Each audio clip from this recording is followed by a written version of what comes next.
Hi there, you are looking at the fastest selling book series in the history of Indian publishing. That's right, that's the Shiva trilogy by Amish. The latest and final book, The Oath of the Vayuputras, has already sold 4 lakh copies. Wow, I'm holding a book that has sold 4 lakh copies in my hand. I wish my book had sold that much.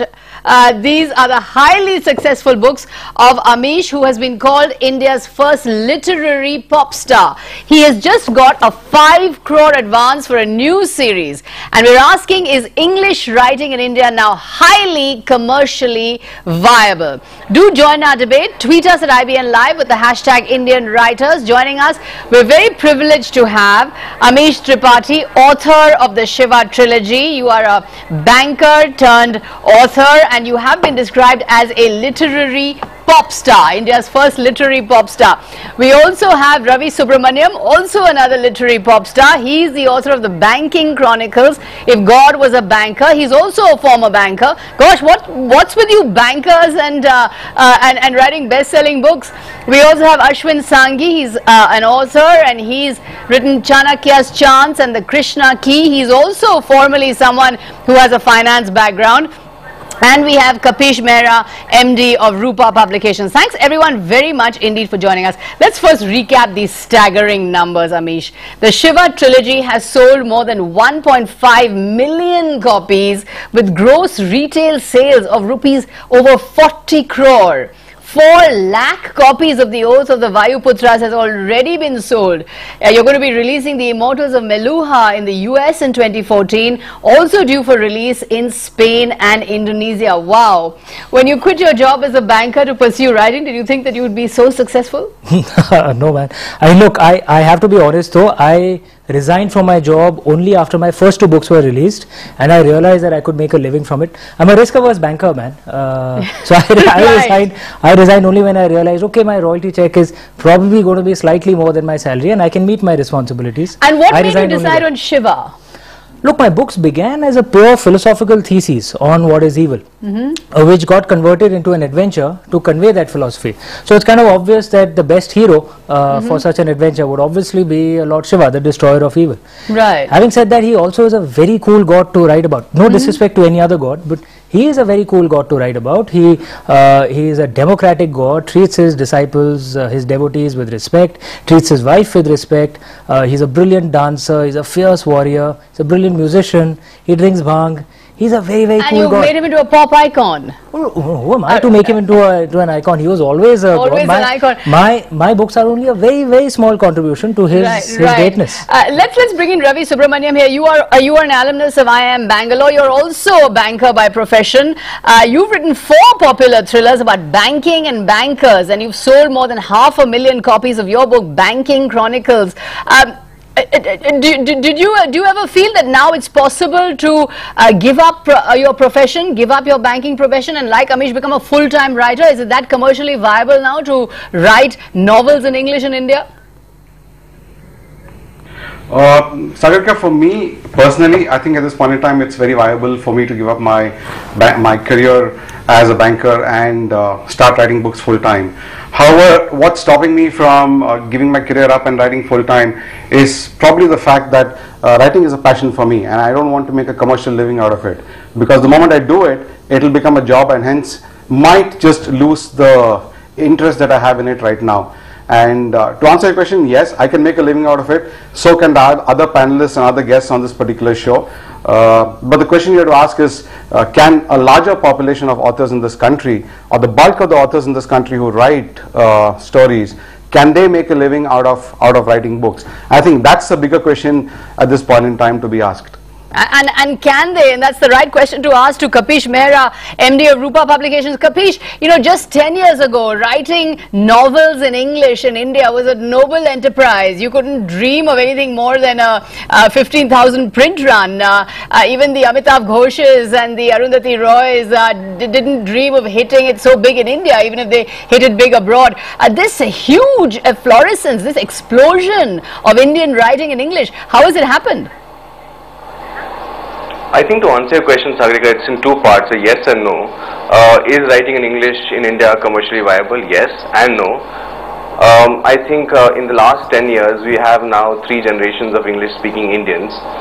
In fact, we add about 2 crores of children who pass out of English medium education schools every year. So that's a lot of addition to the target pool. Even if 10% of that pick up books, that's 20 lakh new readers who add to the base. Second, today we have a huge online retail e-commerce portals which offer facilities like cash and delivery. I think that's opened up a market significantly. There's also an increase in the mom and pop shops in Bilaspur, Gorakhpur, etc. Small towns where books have become the next new in thing. So I think overall, yes, it is possible to make significant money from books in India, writing in English. So yes, there are possibilities. For example, a Chetan Bhagat sells about 1.5 million copies on an average. Combined of his 5 fiction books, he has sold about 7.5 to 8 million copies in total. But having said so, I think I agree with Ravi. There are about 1,000 or new authors that come out every year from Indian publishing in English, at least. And in the last 10, probably we only have about 7 to 6 people who sort of probably crossed 100,000 copy bracket. So it's still a very small group of people who can actually access those large numbers. Still a very small group of people, and perhaps they can access those large numbers because of the manner in which they are able to make certain themes very accessible to their readers. Let me come to our next guest, Ashwin Sanghi, who is also has a finance background. You're an MBA Finance from Yale University. You've written Chanakya's Chant, which is your bestseller, which won the Vodafone Crossword Book Award, and in fact your book is also being made into a film. Chanakya's Chant is also being made into a film by UTV. What is it about you bankers and Hindu mythology? You know, if I can just draw the connection between you and Amish, Ashwin, you two have written on you know, Chanakya's Chant and the Krishna key. Do you feel that the theme of mythology, of Hindu gods and goddesses, is this something that is very accessible, that people want to read about now?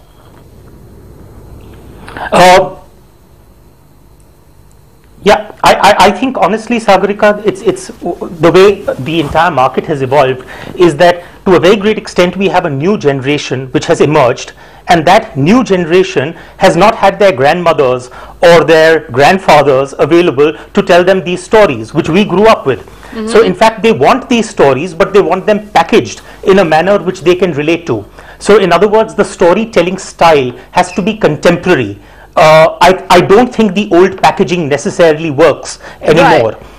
As I think the old proverb that, you know, easy reading is damn hard writing applies here also. That you really need to toil in terms of making sure that it appeals to your reader base. I'm going to come to that in just a bit, about how you guys relate to the most scholarly type of literary fiction of, say, Amitabh Ghosh or say a Salman Rushdie, and do you feel that you want to avoid that kind of very niche market perhaps? But let me come to you, Amish. You also take a very important interest and a very personal interest in marketing your books. You know, for example, your latest book has an original soundtrack with Sonu Nigam. It has a snazzy video. You also have YouTube trailers of your book which are up on YouTube. Do you believe that that's important now, and that writers should not shy away from actively plunging into market their book? Oh, I agree with that wholeheartedly. Look, when you're writing the book, you have to write with the honesty of your heart. Okay, you cannot be thinking markets or commercial or anything at that point of time, because you can't do market research and write a book. That's terrible. Okay, but once you finished your book, you have to be practical and figure out, okay, how do I sell this thing? Right. And as a former banker, just to pick up on your earlier point, did you sort of see a market space in this Hindu mythology? Did you see that this is the place you could market very well? No, I always say that you cannot do market research and write a book. You should write a book the way it comes to your heart. You have to be true and honest. Once you've written the book, you should start thinking of marketing only at that point of time, not when you're writing. And I always say the perfect role model is someone like Aamir Khan. I don't know him personally, but I'm just saying from what I've heard of his interviews. When he makes his movies, I don't think he thinks about the commercial prospects at all. But he certainly is a pragmatic, practical marketer once the movie has been completed. that's the way I think we need to approach marketing as well. I'm a voracious reader, and I can make a long list of books that I think should have been massive bestsellers, but they weren't marketed well. Now, how are you going to buy a book if you haven't heard of it, and if you haven't bought it, how are you going to read it? So you know, so every book needs to be marketed. Right. There's no either or in this situation. There's no you either have to or. write it well and you have to market it well. There's no either or. You don't have a choice. Right. And Ravi, Subramaniam, do you believe that also that, you know, not only do you have to market your books, you also have to pick up on themes that sell. You also have to pick up on the issues and the kind of things that people want to read about. You know, a generation ago, people may have written about the struggles with history, or Midnight's Children, or life in Kerala, or, you know, coming to terms with the Indian identity. Do you feel that all those, the scholarly issues, the grave issues of the day are now things of the past, and now you have to focus on really chatpata stuff that people want to read, that grab people's attention, that are out there? You really have to tell a good story which is not just about autobiographical self-exploration or what characterized an earlier generation of writers. Sagarika, yes. If you look at the way books are written today and the way books are marketed today, I think it's very important to realize one fact, and that is that attention span of people over the last few years has come down dramatically. You have internet, you have television, you have, you know, the malls you're competing for time with. So when you want to sell somebody a book must be such that, one, the customer likes it, the reader likes it, the reader is able to read it pretty fast and finish it. Look, I was actually, you know, I'm reminded of what Jeffrey Archer once said. He said, look, 50 million women take me to bed every night.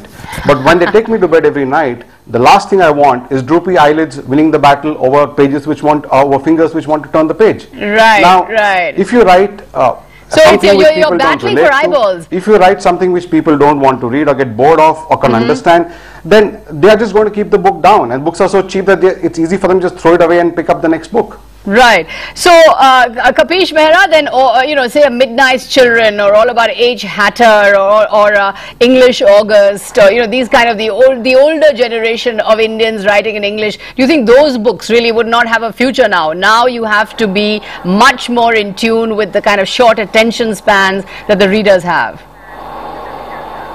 I think Sagarika's short attention span is something which is similar to both genres, which is literary as well as commercial writing. I think if today an Amitabh Ghosh or a Vikram Seth was supposed to come out, or an Arundhati Roy was supposed to come out with a new book, it would probably get the same kind of advance or the marketing spend that a Chetan Bhagat, Amish Tripathi, or Ravi Subramaniam, or a Ashwin Sanghi would. So I think these two genres of writing aren't competing with each other. Actually, they complement each other. They're successful in their own space. A new book by a Vikram Seth or a Amitabh Ghosh would sell 100,000 copies in hardcover or more, whereas a new book by Chetan would sell about 1 million or 1.5 million copies in paperback or more. Right. So I think both have their own space. They aren't competing with each other. They both have their own space. And Ashwin, is it important to not be pretentious and say, no, well, we may not be writing literary fiction, but we're writing for a mass market, we're writing to be accessible, and what's wrong with that? Absolutely. I believe at the end of the day, you need to be true to yourself. The reality is that, I mean, going back to this entire issue of attention spans, there was a very interesting study done in the US which found that the average book browser in a bookshop spends 8 seconds on the front cover of a book and 15 seconds on the back cover. And the average book is only read up to page 18. Now, that is disastrous news for writers like us, because it means that we have to work that much harder in order to actually grab our readers. Right. So, for example, in my case, I will typically spend maybe 18 months writing a book, of which 9 months is spent on research, because there's obviously a lot of history and mythology involved, but another 3 to 4 months is spent purely on plotting the book in order to make sure that I'm able to grab the reader's attention at every stage. Right. So, so whoever said the book is dead was certainly wrong, because when you have authors like Amish, when you have Ashwin, when you have Ravi, they certainly are doing everything they can to keep the book alive. Let's take a short break and come back.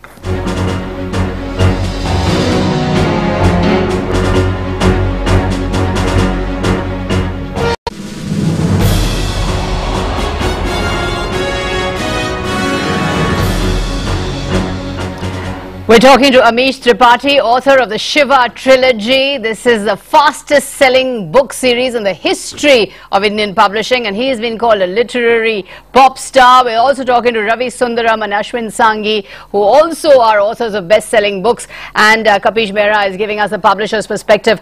I have two questions to ask you. A viewer has just sent me a question saying, please ask Amish, why doesn't he write in Hindi or in any other regional languages if he is talking about Hindu gods and goddesses?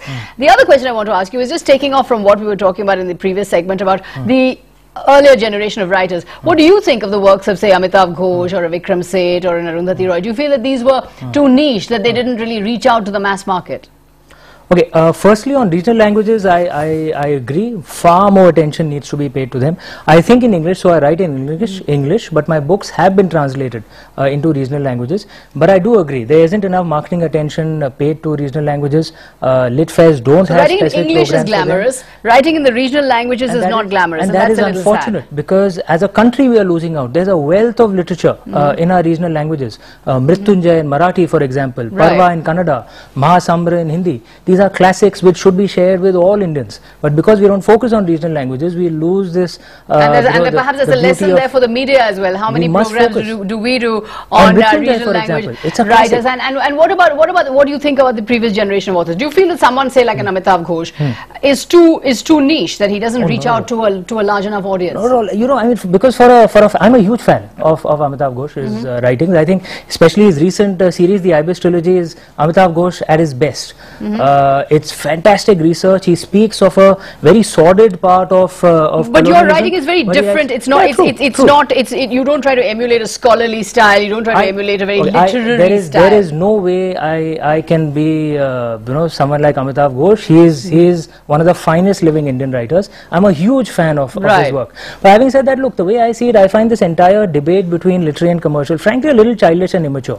There are authors whom you like. There are authors whom you don't like. It doesn't matter. Just different genres which all coexist. As long as you like them. I'm a huge fan of Amitabh Ghosh, like I said. I like Salman Rushdie's work. I like the God of Small Things. And let me tell you, I'm sure they would do anything to have their books sell as much as yours is doing. I mean, I'm sure they would really want that. One of the finest living Indian writers. But let me also get in Kapish here. Kapish, you know, Amish has got an advance of 5 crore for his next series. Now, this is pretty new. This is unheard of. We've heard of authors like Vikram Seth and Salman Rushdie and of course Amitabh Ghosh and Arundhati Roy getting advances from abroad, from foreign publishers. But from an Indian publisher in English getting this kind of advance, that's a big change.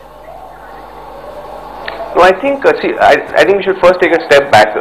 Advances are a multiple of sales, and as long as there are high sales, there will be high advances because publisher obviously forecasts a certain degree of sales and then sort of plows back a certain amount of money for advances.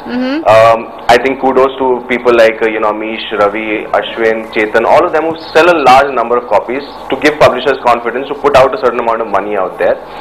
Having said so, advances what Amish has got or others are not really very new. So even though Arundhati or Vikram Seth do get an international advance, there is a specific portion that's attributed to India. Or say a Chetan Bhagat who sells about 1.5 to 1.8 million copies, there's a significant amount of advance that goes out. I wouldn't want to talk about numbers specifically in case of Chetan, but I can definitely mention that there is huge numbers that we're talking about across the board. So these are happening. More and more of these advances. So more and more of these advances are happening. I'm sure you're kicking yourself that you didn't get Amish, you didn't bag Amish Kapish, that you weren't there giving him that advance for his next series. But let me bring in Ashwin Sanghi here. Ashwin, is the Bollywood connection very important? Because your film is being made into your book is being made into a film, and Amish's book, The Immortals of Maluha, I believe is being made into a film by Karan Johar. Is that also important? Because when you have the Bollywood connection, then that of course takes the book to another level. Honestly speaking, I believe that when you're writing a book, then at that point of time you shouldn't have the Bollywood connection in your mind. I seem to agree with Amish's view there that you should have, you should remain pure and true to yourself while you're writing it. That's the question I was going to ask. That when you're writing, do you think that I'm actually writing a film script or I'm writing a book that can be made into a film? Are you thinking film when you're writing a book? No, never. The truth is that, I feel that I have a lot more flexibility as a novelist than I have as a screenplay writer. As a novelist, I can choose to kill my hero on page 45, whereas a screenplay would probably say, hey, listen, what's going to happen to the rest of the movie?